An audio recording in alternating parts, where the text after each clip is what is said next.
spectacle il y a bien un an à peu près, voilà, où j'ai décidé de partager ce spectacle avec des autres artistes. Et puis justement, je l'ai proposé à Mathilde Caro pour qu'il m'aide à la mise en scène, pour pouvoir les mettre en place. Et c'est un travail, en fait, on est répartis, on l'a tiré d'un film, en fait, on s'inspirait, on a fait une livre inspiration de Il Postino et le livre d'Antonio Scametta qui s'appelle aussi Postino.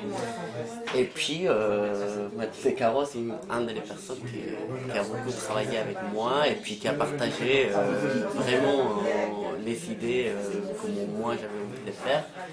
Puis voilà, elle va vous expliquer un peu plus parce que...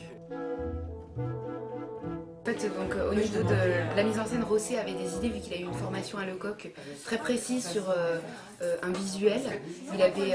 Il a apporté des idées très concrètes, comme par exemple le fait qu'on n'ait que très peu d'objets et qu'on se contente de ça, qu'on ait notre contrainte, ce soit que quelques objets, et qu'on se dit, allez, on crée tout notre spectacle à partir de ça, qu'on arrive à créer tous les décors possibles à partir de ces objets-là.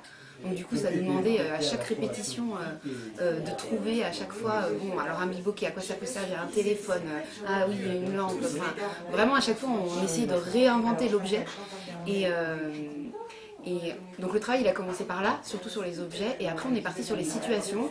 Donc comme on avait ce filon un peu sur Neruda, on s'est dit bon alors, en partant du film, on va garder ce personnage-là, qu'est-ce qu'on peut faire avec ça? Et en fait on est parti sur des improvisations,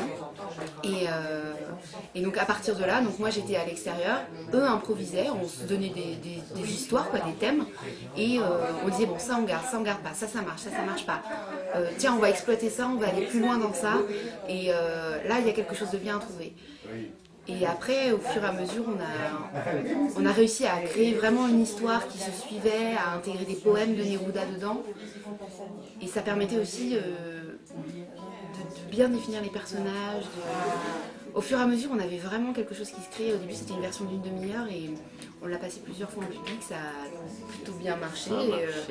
Et du coup, on nous a dit, mais il faut que ce soit plus long, il faut que ce soit plus long. Et vraiment, ce format-là nous permettait de créer encore plus. Et là, on est à 1 heure, mais si on voudrait créer 3 heures, on pourrait, quoi. Il n'y a rien qui nous empêcherait de...